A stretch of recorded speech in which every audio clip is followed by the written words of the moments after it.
Good morning, Seller Sessions, and Happy New Year. It's 2022, and I have with me the most beautiful human on earth, Miss Cortney. How are you? Fabulous. How are you, my dear? Amazing. It's been 1 year since I had you on the show. We had Mhm. started last year with you, and I just had to bring you back. Thank you. Thank you. Thank you. Thank you. It's an honor to be back. Of course, I am so happy. I don't know. Every time I talk to you, I just get this feeling of like everything is going to be okay. So I wanted our listeners to get a little bit of that energy as we're going into 2022. I Mhm. think it's easier to say 2022 than it was 2021. I don't know. I felt like even last year I kept skipping sometimes. Like I was like making a mistake and putting 2022 for some reason. So I'm hoping now it's going to to be easy for me to just make sure I have the right date. But how are you feeling? How was your new year for you so far? I am feeling fabulous, and the new year was really, really fantastic. I think it's funny because obviously we're all going through the midst of so many changes over the past couple of years, and I definitely get what you're talking about. I've always kind of had that issue with time in the sense that I'm like, wait, what year are we in? And 2022 does for some reason feel easier. And yeah, I'm doing very well. So I'd love for us to talk a little bit about how other people can feel better too, because I know there's a lot going on and sometimes it can feel really overwhelming. I love that. I know you also know astrology because I don't think there's anything you don't know, Courtney. Oh So I'm just gosh. going to throw it out there. I know we didn't talk about this, but 222, that's a pretty strong number, right? Yeah, I mean, I'm very interested in numerology and astrology and all those things, but I definitely am not an expert by any means.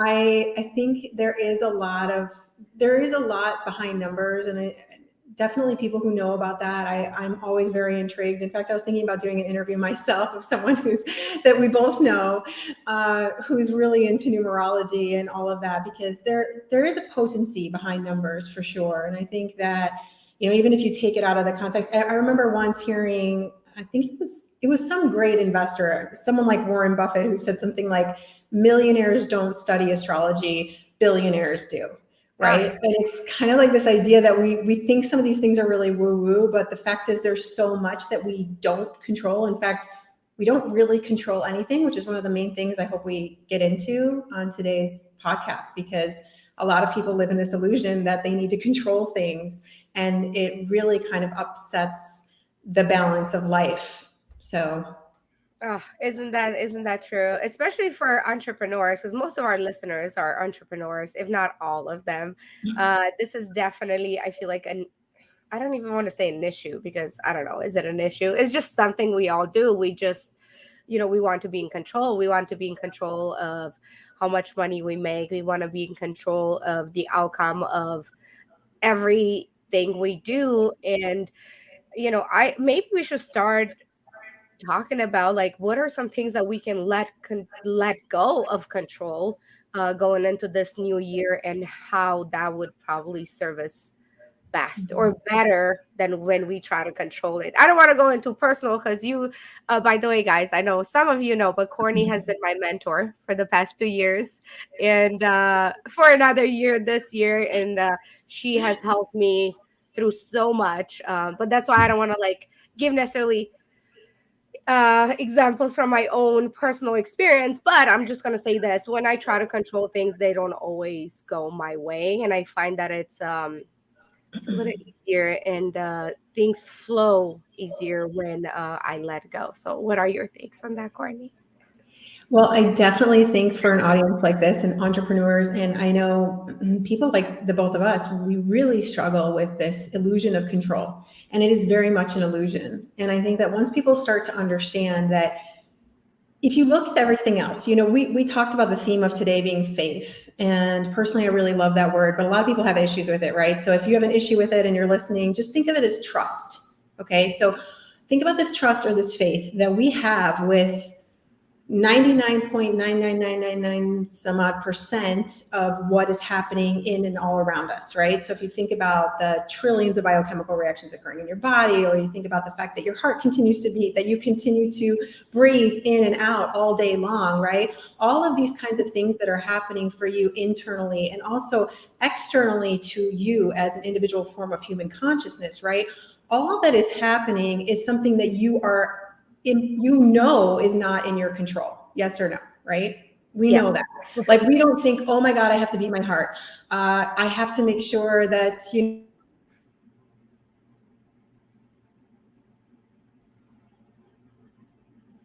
way that we can Yeah. control any of that.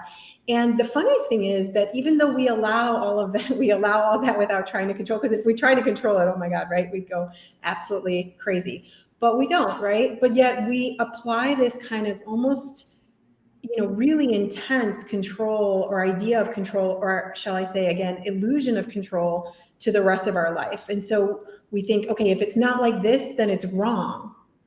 If it's not like this, then it's bad. We start to create all of this anxiety really around stuff that we truly don't need to control. And when we start to let go, when we start to say, I trust, I have faith. And by the way, faith is not the same thing as hope. A lot of people say, oh, I hope 2022 is going to be better than 2021. I once heard hope referred to as a beggar.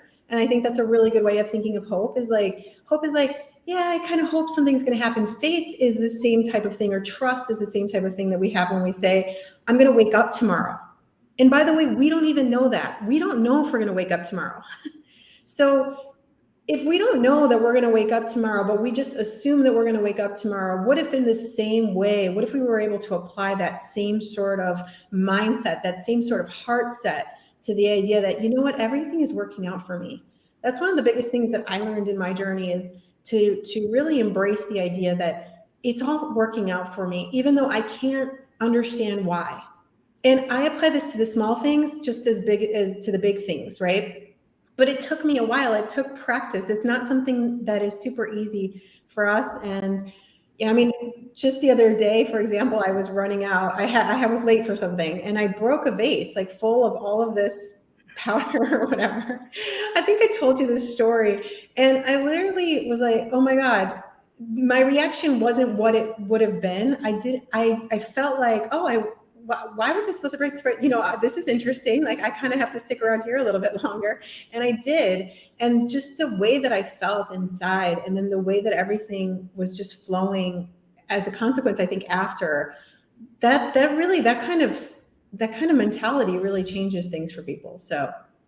Yeah, I love that you mentioned that. But why do you think that is, Cortney? Because, so for example, a lot of us have these what we call coincidences, but they're not really coincidences, right? Like, you put your trust or faith in something and then it happens. And then the next time you're faced with the same situation, you don't trust yourself to go again with that faith, right? Because you're like, oh, I know it worked out the last time, but it was just coincidence. Like, why are we so quick to dismiss something that is like evidence? Yeah, well, you and I were talking about something like that at the beginning before we started this live. And the interesting thing, I think, as well, is we use the word coincidence. In mathematical terms, coincidence actually means when two angles coincide perfectly. In other words, we talk about these things as chance, but these things are actually the result of the way we are designed as human beings. So when you're in the right frequency, and let me just be precise about what I mean by that, because I'm not talking about anything woo-woo. When I talk about your frequency, I'm talking about the electric and magnetic signals that you're sending and that you're receiving all the time, because you are an electromagnetic being, right? And so you're sending out signals, and those signals are related to your thoughts, they're related to your emotions, they're related to what as well that those thoughts and emotions are creating within you biochemically. So you're just this electromagnetic, receiver and creator all the time. So the question then becomes, I think, when you're looking at something like that and you're looking at coincidences, like, oh, well, what frequency was I in when this came to me? Because I think a lot of people aren't paying enough of attention to when things get really frustrating or when things instead are in that state of flow, right? And that state of flow has so much to do with what you are emitting and then allowing to be received, right? So when you look at something like a coincidence, when you look at something that you think happened by chance, if you start to actually think, oh my gosh, this was perfectly designed for me in this moment. And when you actually start to do that with everything, that's when you really start to experience some serious shifts in your life and your business, because you start to welcome everything. You're no longer saying, well, this thing is good and that thing is bad. You know, was it Shakespeare? I think it was Shakespeare or something like nothing neither good nor bad, but thinking makes it so. Oh, so beautiful. Yeah. Oh, so beautiful. I love when you can bring like different sayings from like different like poets and writers.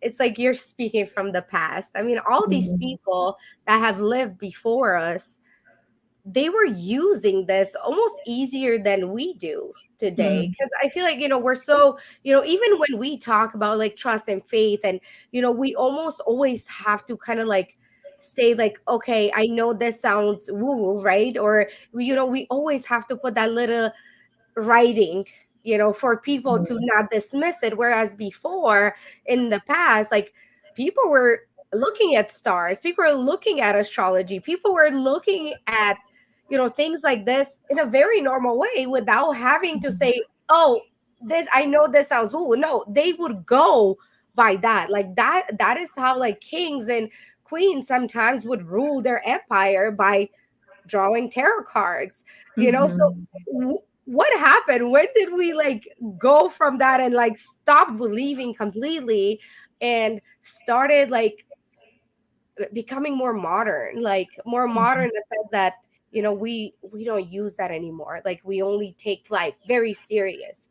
And Mhm. I mean, they discovered so much for us. I mean, they were the founders of everything that we have today. I mean, yeah, is technology more advanced today? Absolutely. But that had to be built on the work of all these people that came before us.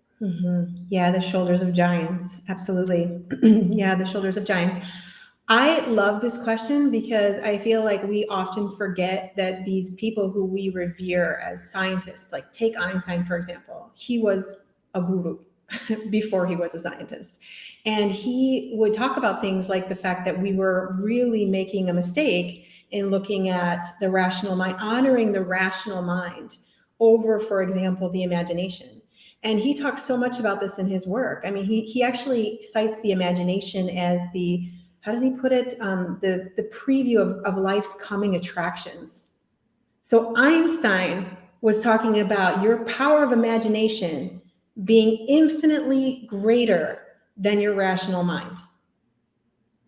And yes, all of our greatest thought leaders have led us to that. It's like they pointed to something that they couldn't quite, you can't, when someone hasn't really connected with that, and I think this is a lot of what we wanted to talk about today, when someone hasn't connected with that knowing, with that part of themselves. In fact, when they've been led to connect with something completely different and something outside of themselves, and led to believe that their imagination is kind of silly, or even that a lot of what we're talking about, oh, that's that. And then on top of that, we're completely distracted, right? So most people are just inundated with a lot of information that's telling them, look somewhere else, look anywhere else except inside of you. Mm. And all of our greatest leaders, all of our greatest teachers have always kind of said, wait, no, go with it. And, as like Pascal said, all of man's difficulties stem from his inability to sit quietly in a room alone. Mm. We have this tendency to just, we want to distract ourselves. We want the noise. We're afraid. We're afraid of getting quiet. We're afraid of facing the requirements of mastery, of self-mastery, of mastering your thoughts and mastering your emotions. It's a frightening thing, because we're not, also because there's the collective reality of it. So I think, yeah, we did at some point veer off track, but I also think there's this idea that, right, like we'll come back to that level of consciousness, or we'll evolve to another level of consciousness hopefully, because otherwise it doesn't look so good for humanity. But yeah. Yeah. Do you feel like, have you noticed like a little bit of a change? I mean, even the fact that, we have a conversation around this, and, people that are listening to this, they're listening because something inside of them are attracted to this topic, right? Like, do you feel like we're going a little bit more towards that direction, especially with the new year, with people trusting more into themselves, practicing a lot more meditation, or being directed to, seminars and retreats that are around this, like looking into yourself? Do you feel like we're heading that way a little bit? Have you noticed an increase in population that does this? Well, I think it's inevitable because we're suffering a lot. So I think that we are increasingly more in a place where what does suffering do? Suffering says, okay, something's off. And then the natural human tendency is to want to alleviate that. Unfortunately, lots of times we might alleviate that with what I call filling not to feel. So we can use food in this way, alcohol in this way, we can use excessive information in this way. Some of the ways that we do this are socially acceptable, like some people work a lot. Some of the ways that we do it are less socially acceptable. And the reality of it is that ultimately, even those kind of quick fixes lead to even a greater sense of suffering. So the question then becomes, how much suffering is required for us to course correct? And, sometimes it can happen immediately, where people just say, enough, like, this is unnecessary suffering. And then other times it does take a little bit longer for you to plant those seeds. And I think, yes, people who are listening, I think the call right now that we're increasingly getting is to place our attention on what we want instead of what we don't. And I think that if you're watching this, like, first of all, kudos to you if you joined and you're watching something like this, because it means you're part of something that wants to see change, that wants to see betterment, that wants to see us thriving and doing, much better in 2022. And if you are starting to pay more attention to things like that, one of the biggest things that you can do is just really consciously directing your attention. And we can get into that more, because I think that if you want to, because I think that's a really interesting piece that a lot of people overlook. They overlook the power of their attention and the resultant effect on their beliefs, and therefore their actions, and therefore the responses that they're seeing from the environment around them. Right. Do you think the past 2 years of, this pandemic has forced us to get even closer to that, how do I call it, to this more spiritual side of people, I guess? Because you were saying how all the suffering, it's kind of forcing us. Do you feel like, what happened with the pandemic for the past 2 years, it was almost needed in a sense for people to wake up? Well, I do believe that it has forced us, for sure, to have to look at. I mean, if you're sitting at home alone, at a certain point, you kind of have to look at certain things. And I think some people took advantage of that, and other people didn't take full advantage of that. And you can see the people who took advantage of it, because they're living very differently now than the people who didn't take advantage of it. So if you're still going through different cycles of this and you're feeling like, oh no, it's hitting again. I mean, for instance, it's, here in Italy, where I am, things are starting to escalate a little bit again. And so it's sort of, again, how do you respond? How do you learn how to respond instead of react? And so I do think that quite a few people did take a more responsive stance, and they still are, because we're still going through waves of this. And other people took more of a reactive stance, that they, are sort of dancing in and out of all of the frustration and fear that's been created, and that's, been generated by what's going on. Right.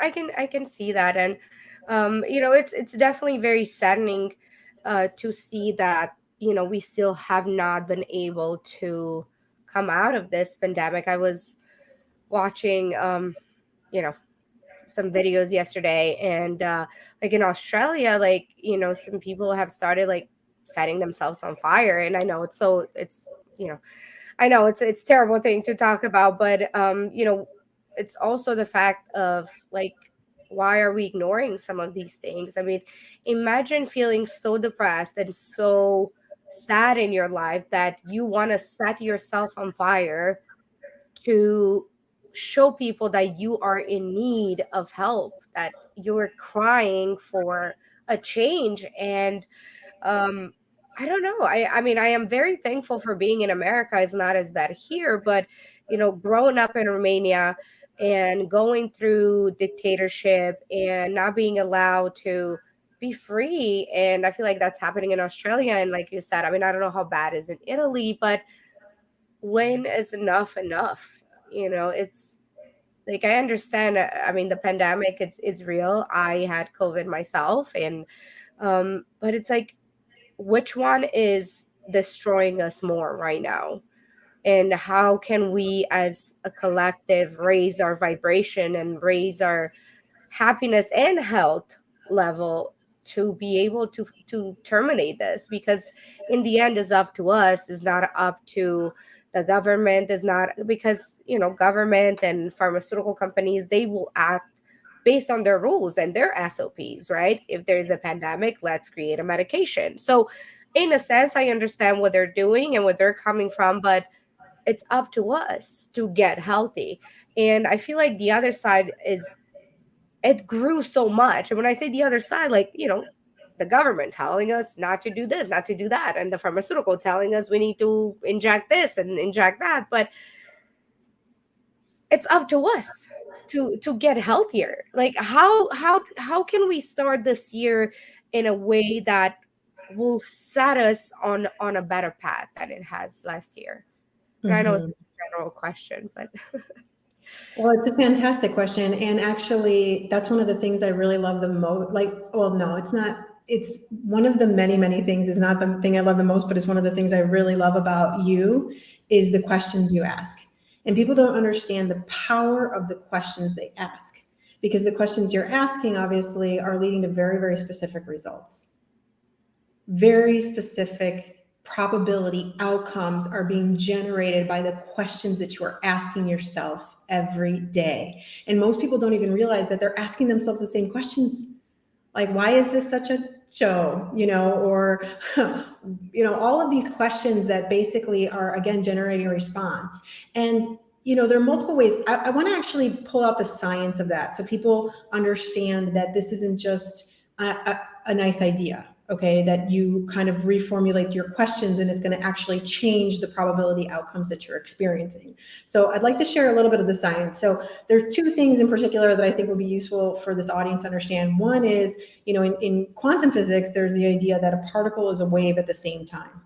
It's a wave up until the point of observation, i.e. attention, at which point it becomes a particle. In other words, our attention creates very specific probability outcomes. It actually transforms the non-physical into physical. Now, we know that. If you think about it, you know that, because if there's something you've wanted to create and you've been able to create it, okay, say for example, a carpenter, she sets out to create a chair. She has a very specific idea of what this chair is going to look like, and she fashions the chair, she creates it. There's nothing in her mind that's actually in not in alignment with that idea. So she's able to kind of very easily and fairly quickly create that, right? So again, she's putting her attention there and the probability outcome must emerge. Now, we could go into also the speed at which that can happen, and that goes into all sorts of different things in science. But I do want to emphasize this fact that our attention, where we're directing it, is very, very, very powerful. So that's one thing. But we also have to think again about these questions that we're asking, because if you look at actually how your brain is structured, there's a part of your brain called the reticular activating system that is actually, its sole purpose is to find the answers to the questions you're asking and to actually look for what it is that you are searching for. So you will find what you are searching for all of the time. So the question then becomes, going into this new year, what are you searching for? Where is your attention? If your attention is on all the things you don't want, rest assured that when we do that, we are actually creating more of that. And that is, again, that's not That's not in any way designed to make anybody feel bad. We've all done this. I've done this in my past. I had to really practice a lot how to redirect my attention so that I didn't get caught in those same loops, so that I wasn't part of creating things that I didn't want to create. That was a very conscious effort on my part. But we do get caught in those things. But once we're aware of it, we can start to take that power back. Because if you think about it, what is everybody fighting for? Your attention. Companies are paying billions for your attention. The news and media are vicious about getting your attention, sometimes with headlines that have absolutely nothing to do with the reality of situations. You go in and you read an article based on a headline and you're like, wait a second, that I thought this was about, I don't know, water and issues with water, and it turns into something completely different. Because all of that, even if you think your family and your friends, they want your attention. So where are you putting your attention? Because it is your most powerful resource. Why? Because once I have your attention, as a company, as an interest group or whatever, I can start to influence your beliefs. And once I start to influence your beliefs, I can start to influence your behaviors, including your buying habits, including however it is that you react rather than respond to the situations we're facing. Now, if you take that power back and you say, you know what, actually, I want to be the sole agency, the sole governing agency of my energy and my attention, when you do that, you have already taken this massive step toward your own greatness, your own transformation. And by the way, that's really all we can do, because on an individual level, we need to look at being healthy ourselves. That you asked that question, you said, how can we be healthier? How can we improve our well-being? If more people were asking those questions, if they were saying, how can I improve how I'm feeling, instead of, why do I always feel like crap? Or why is all of this happening? Or there's another thing here, and all this. I mean, I get it. The natural human tendency to focus on the things we don't like, oh my God, it is strong. I will tell you, even in history, when they started changing headlines, because headlines used to be very positive up until I think it was the 50s or the 60s. And they started changing the headlines to make them really kind of juicy and negative and, all these things that scare people. And there's a lot of fear mongering. And that was what attracted us. It attracted us more. It attracted our psyche more. Why? We could look at that again, even from the biochemical responses that are happening in your body when you're being exposed to things like that. You're getting an adrenaline rush, which in some cases can be good, but in other cases can actually cause a lot of other things that aren't so welcome, like, an increase in cortisol or norepinephrine, or, a lot of things that just feel really uncomfortable in the body. So one of the biggest things for people to think about, if they really want to make a difference in their own lives and the lives of everyone else, is how am I showing up? Where am I putting my attention? Where am I putting my focus? Can I redirect it? It's not always going to be possible, but the more you practice it, the better you're going to get, just like any other thing. And at first, you might not see the results. And we can talk about that in a second if you want, because I think that piece is really important too. But just keep in mind, you might not see them at first, but you will see them. You will see them. I don't know how many times in my life I've had people go, oh my God, like, you've changed so much. How did that happen? Because they haven't seen me in a while. Or even people who saw me a few weeks ago, because that's what it starts to happen, is compound interest starts to take effect. And so that's another interesting phenomenon. Like I said, we can get into it if you want to. Oh my God. This is so great, because, asking the right questions is so important. And I don't think people do it with a specific result. It's just they don't know any better.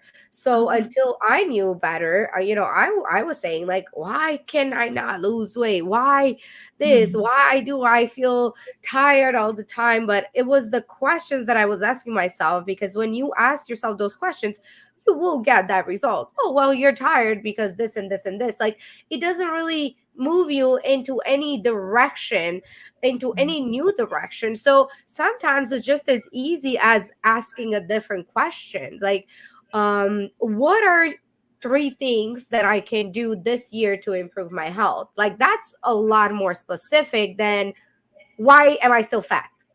Okay, because why am I still fat? Is like, oh, well, because you eat pizza, because you eat this. And then it takes you back into, Pizza's delicious, by the way. I have Oh, pizza. pizzas. Oh my God. I'm just Yeah. saying, Let's not knock pizza right giving now.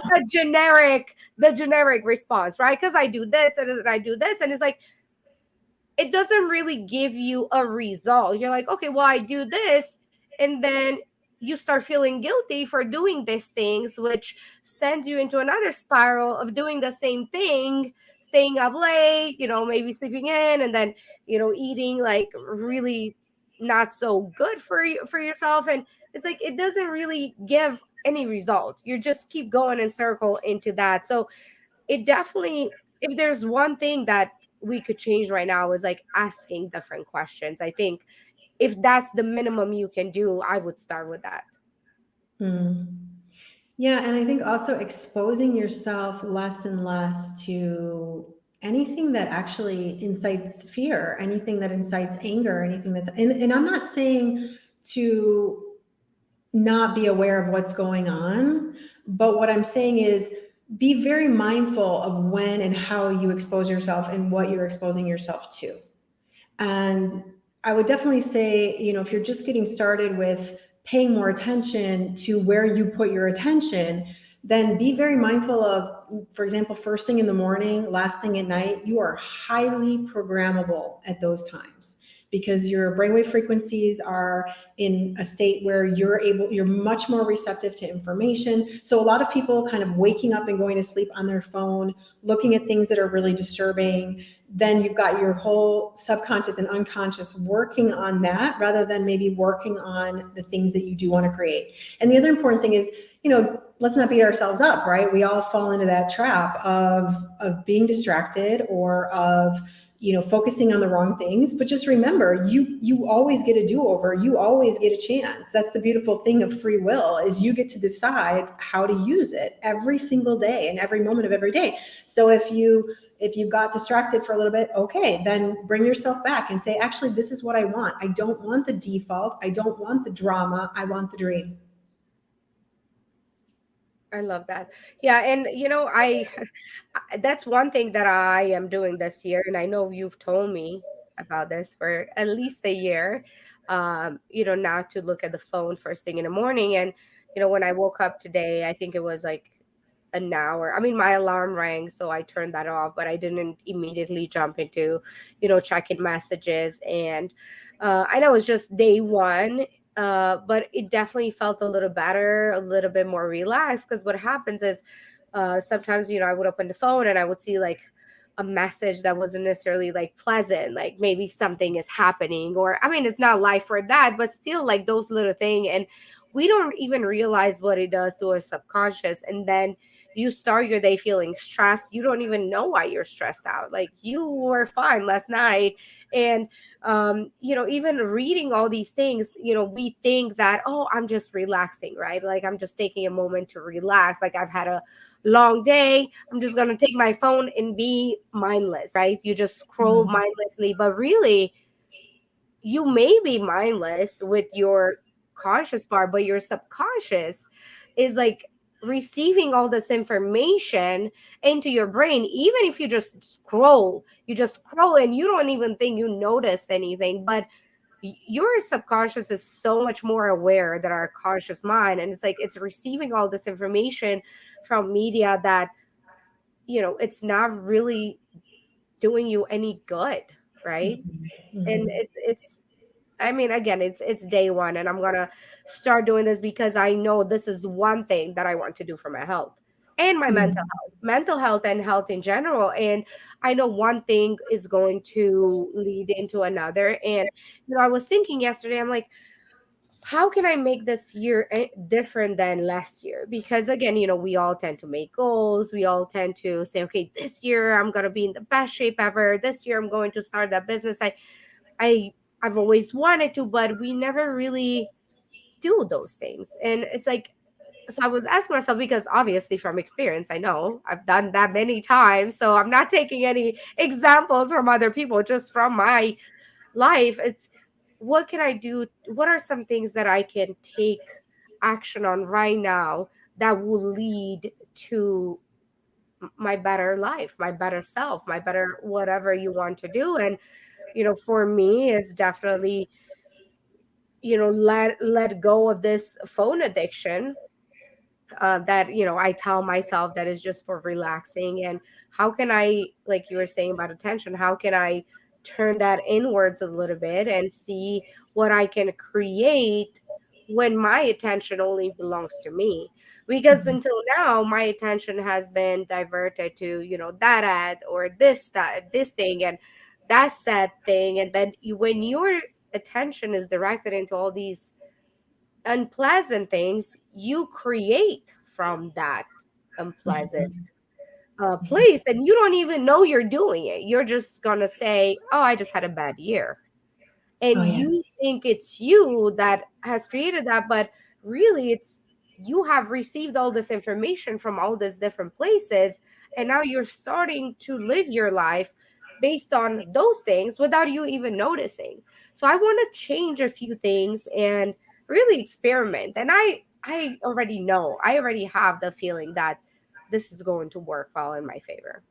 Oh yeah, absolutely. And when we were talking a moment ago about just not blaming yourself for this up until now, because you said something really beautifully. You said something along the lines of, if you knew better, you'd do better, right? And that's something that we hear sometimes, and it's true, right? Like, but we also have to that taking our power back, like, again, billions of dollars, euros, yeah, like billions are spent annually to distract us. I mean, really. So if you think about it, we can't even, we're not even so much in control, because when we get those pings, we get those lights, we get those notifications, whatever it is, right? We are literally, there are centers in our brain that are literally lighting up because we're satisfied. They're giving us that sense of, ooh, this is something yummy, I need to check it out. Okay. So first of all, just making sure that we don't blame ourselves. Second of all, thinking about what you just said of like mindless. Do we really want to go through our lives mindless? Like, is that what people want? I mean, if you think about it, that's what we're doing because we feel so overwhelmed a lot of the times. But do you want to go through your life like that? Do you want to get to the end of your life and be like, oh yeah, I was distracted? I think that anybody listening to this wants to get to their end of life and feel like, I took my power back. At whatever point that happens, it really doesn't matter when you do that. I know people who did it when they were in their 50s, 60s, 70s, like when they took their power back and they became who they were supposed to become.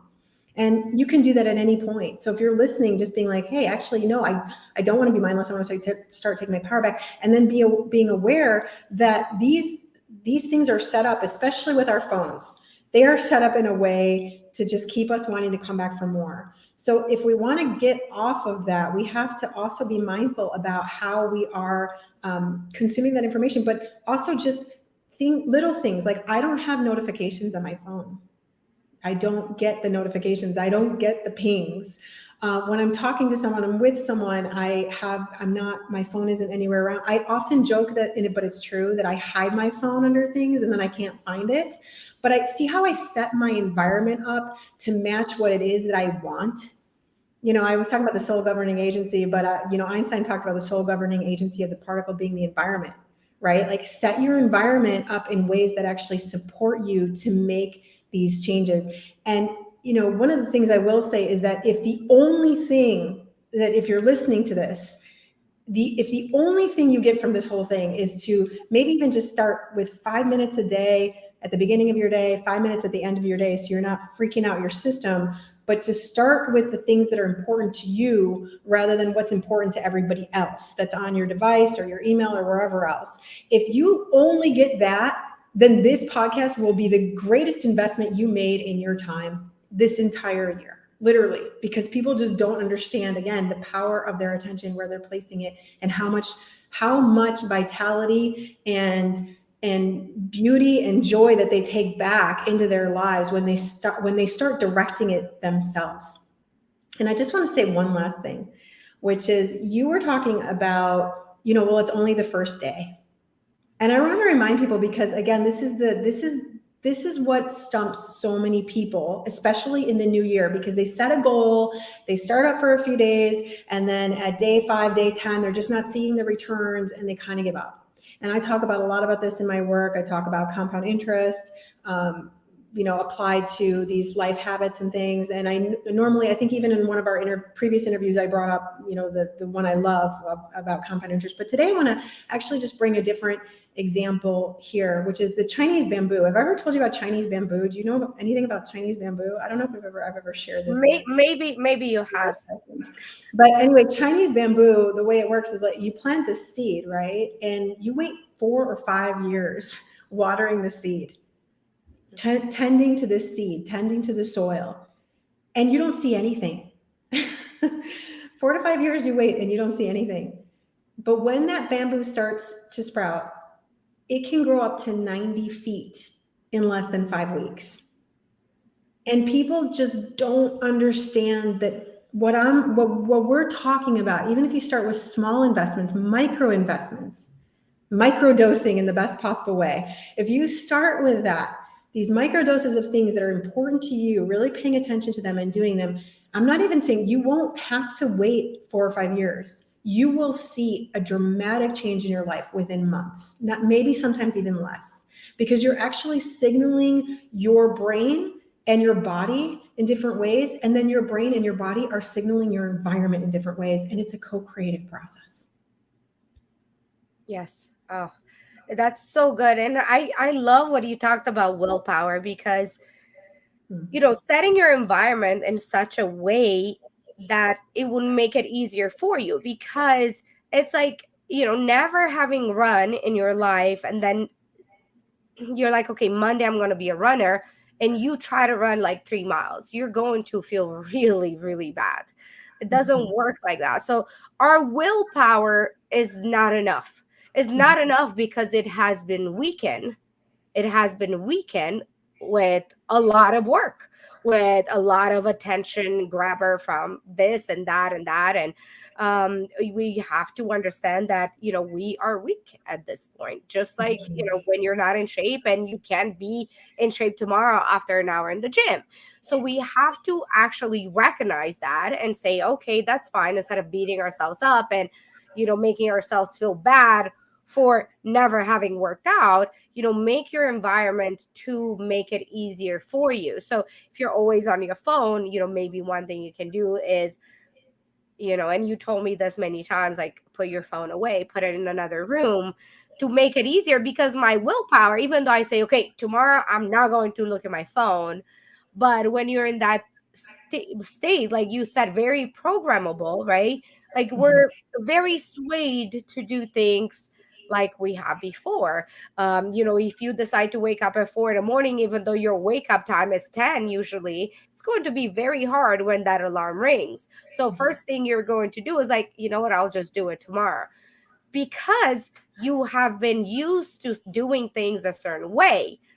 So you cannot count on your willpower alone to do this. You have to put some things in place that will help you. And again, it's not like, and I know that takes you down on that spiral again, like, oh, you see, I am not a good person. Oh, I can't do anything. And then you're just blaming yourself, which is going to take you back into that whole situation that you were before. So make sure you set up your environment to help you with that. Yeah. And remember to take it piecemeal. I mean, that thing is really important. Just like you said, don't go out and run 3 miles if you haven't been running and you aren't used to it, right? So it's the same thing with saying, okay, well, what if I started with 1 minute? 1 minute. There's this brilliant, it's actually, I don't know, it's kind of rough, but from Al Gore's Inconvenient Truth, when he talks about how you boil a frog. And whoever's watched that presentation, it's so telling about the way our behavior is designed, right? You boil a frog slowly. Like if you throw a frog into boiling water, it'll jump right back out. But if you put a frog in cold water like it's used to, and you slowly increase the heat of the water, then you've got a boiled frog. Now, if you can look at that in 2 ways. One, you can look at it in the way that you start to adjust and change your habits and your practices. And by the way, when you start to do it and when you start to see the changes in your life, you will want to do more. So if you start with 1 minute, pretty soon that 1 minute, you're gonna be like, wait, 5? Can I do 5? I meditate all the time now. And I have different forms of meditation and everything, but I'm meditating all the time because I see how much it alters my consciousness. And when I talk about meditation in different ways too, I mean, I'm meditating right now. You can get into then you start to live in that state, right? So there's that piece of you understanding that you're starting to slowly kind of trick your brain and your body into something new, that's something beneficial. But there's also the flip side of that, which is the way we are trained into believing that we don't have our power. And this is actually a phenomenon referred to as learned helplessness. And you can look at it in, for instance, I mean, these are terrible studies, but like when you look at a grasshopper, if it's put into I don't know who does these things, but anyway, put into a jar with a lid on it, and the grasshopper will try to jump back out of that jar and try to jump to a certain point where it stops.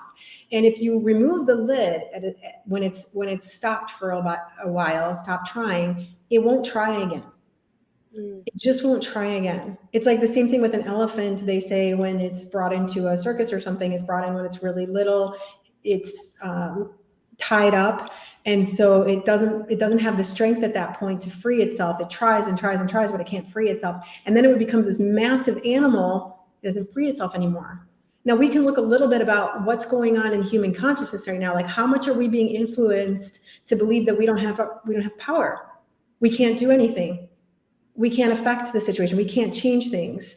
We just have to accept.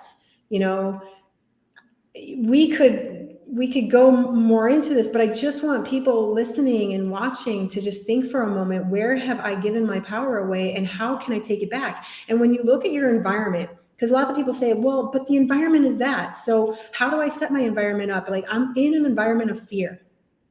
And I will just tell you, from my own life, I realized years and years ago, they say, right, you're the sum total of the people you spend the most time with. So at that point, I wasn't necessarily spending my time with people that really maybe inspired me to get to that next phase of who I wanted to become as a human. And so I started spending my time with a lot of teachers who I didn't know, right? So, and I still, to this day, like, I spend a lot of my time learning from, listening to, reminding myself of things that I've learned from my own mentors and the people I've worked with, like you. You remind me of things that are really powerful for me to keep in mind whenever I'm faced with, oh gosh, things are starting to shift in my environment. How do I get back into that state? How do I get back into the state of knowing that, no, I can actually live differently? And like I said, you can see the people who have sort of come out of these past years with that kind of mindset and heart set and that set of beliefs. And again, I'm not saying that it's super easy, but I am saying that anyone can do it. anyone listening, anyone watching, you can do it. And it does start with those micro doses. Yeah. What are some things that somebody can do right now to set themselves on a new path?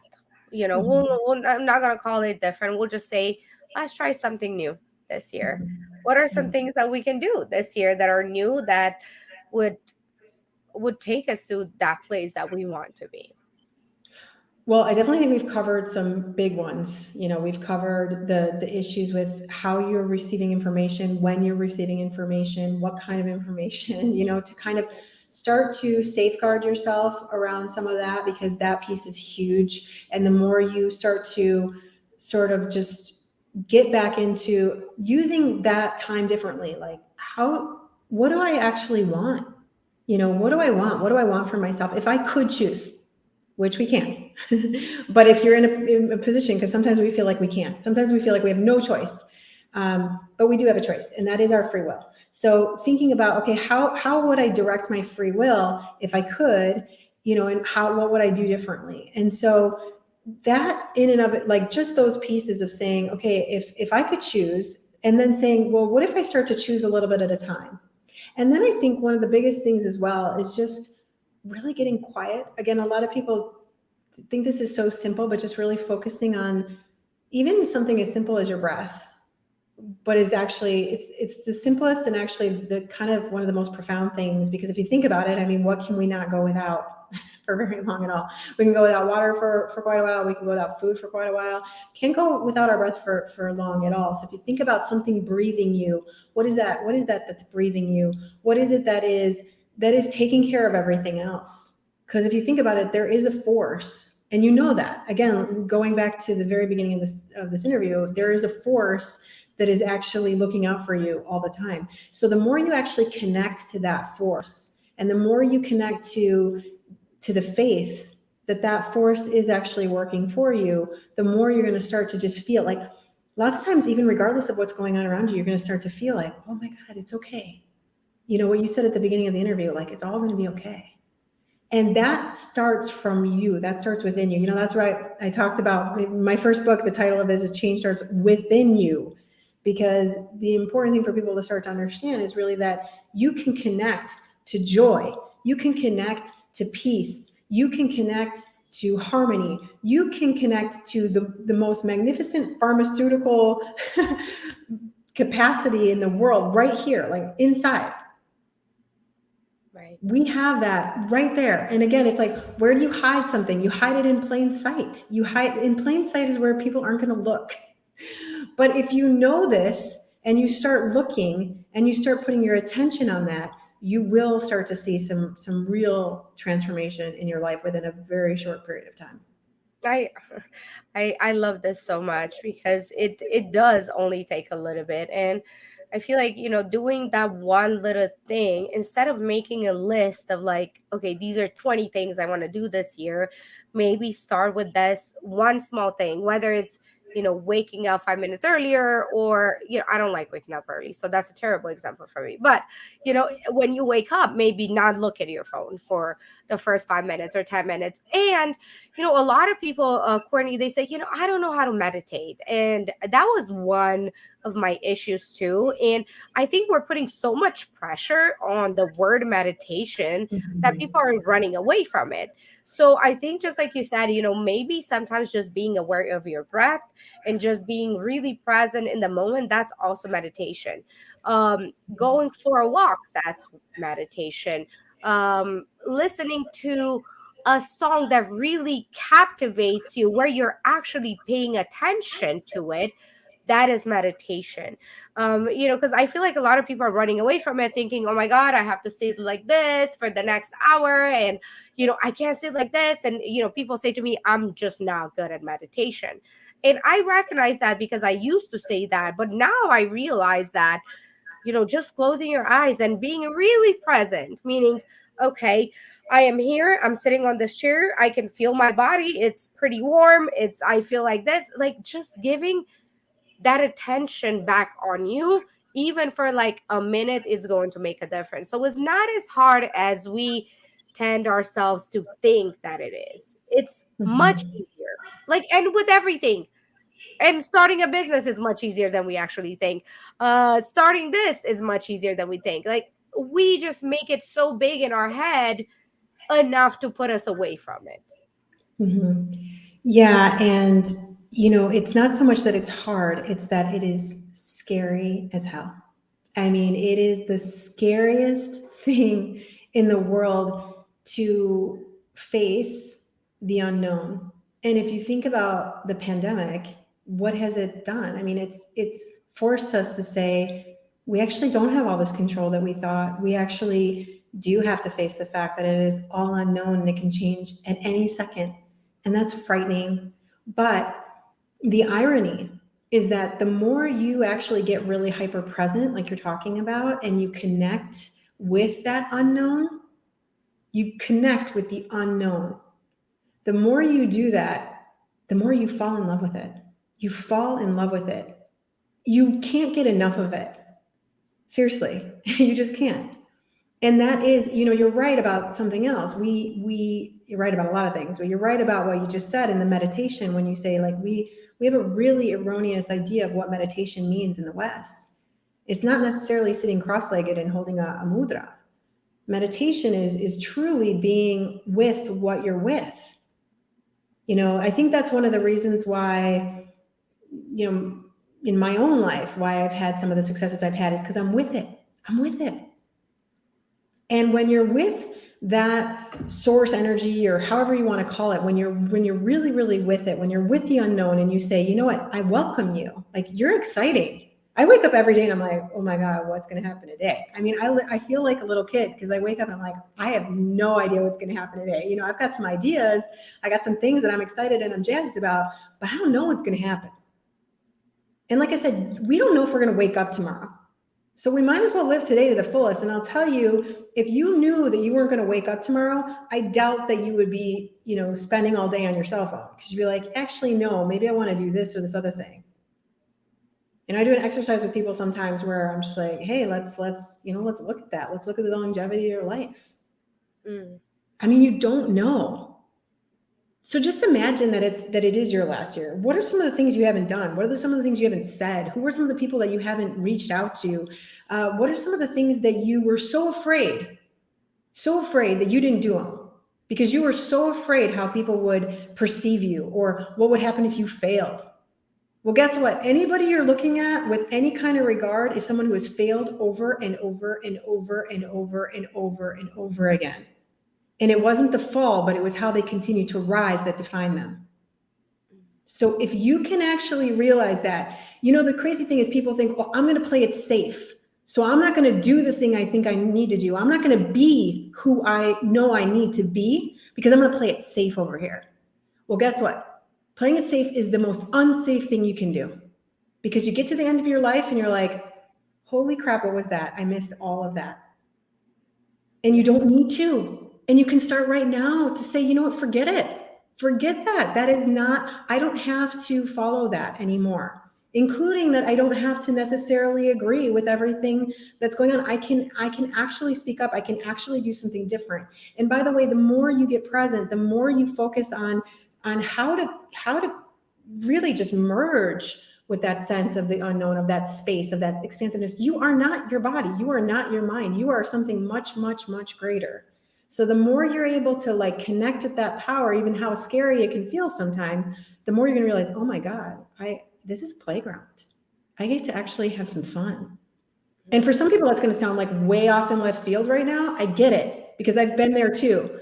I've been there where I'm like, I don't know what this person is talking about, but I will tell you that, again, those micro investments will get you there. They will get you there, and you've got to stick with it. Oh, so beautiful, Courtney. I feel like that's a perfect way to end today's episode. Just, if you do anything and you remember anything from today, is like, what if this is your last year of being alive? I think that's a good way to start 2022. And for some it will be. You know what I mean? Like, we have to be realistic on that too. And what are some things that you would do, and stop worrying about what everybody thinks. And what I noticed, one thing why people love me, and for all of you that love me, I love you back, and for those that don't love me, I still love you, is that I am able to be myself, and I see them looking at me like they wish they could be authentic in a way of, my my stance on like how I feel about like pharmaceuticals and this and this. And a lot of people know, like, those who know me, they know my stance, yet they still love me, whether they have a different stance or not. But they love me because I am able to be myself and actually say the things that I mean. And even that alone, I just want people to know that by being you and by speaking on the things that you believe, whether they believe it or not, that will make them love you more, because now you're authentic. So being authentic, it's even bigger than what do we have in common. Because yes, commonality attracts people together. Oh, you're a Democrat, I'm also Democrat. Yay, we're best friends now. However, if you're a Democrat and I'm a Republican, but I have the authenticity and I'm being honest and truthful and I'm able to tell you that straight in your face, I feel like that's even a bigger bond than that of agreeing with something. And I don't know how you specifically feel about this. However, in my life, I noticed that by being myself, I attract people who love that authenticity. Exactly. No, exactly. And, there's this great quote that I really love by Rumi. He said, or he wrote that out beyond ideas of right doing and wrongdoing, there's a field. I'll meet you there. And I think that's one of the highest forms of intelligence, to say, I don't know what's right. I don't know what's right. I don't know what's right for you. I don't know what's right for me. I'm moving from a place of love. There was a friend of mine who told me yesterday, I think it was, I don't remember which saint, but there's a saint who said something like, love and do what you want. Ama e fai quello che vuoi. Ama e fai quello che vuoi.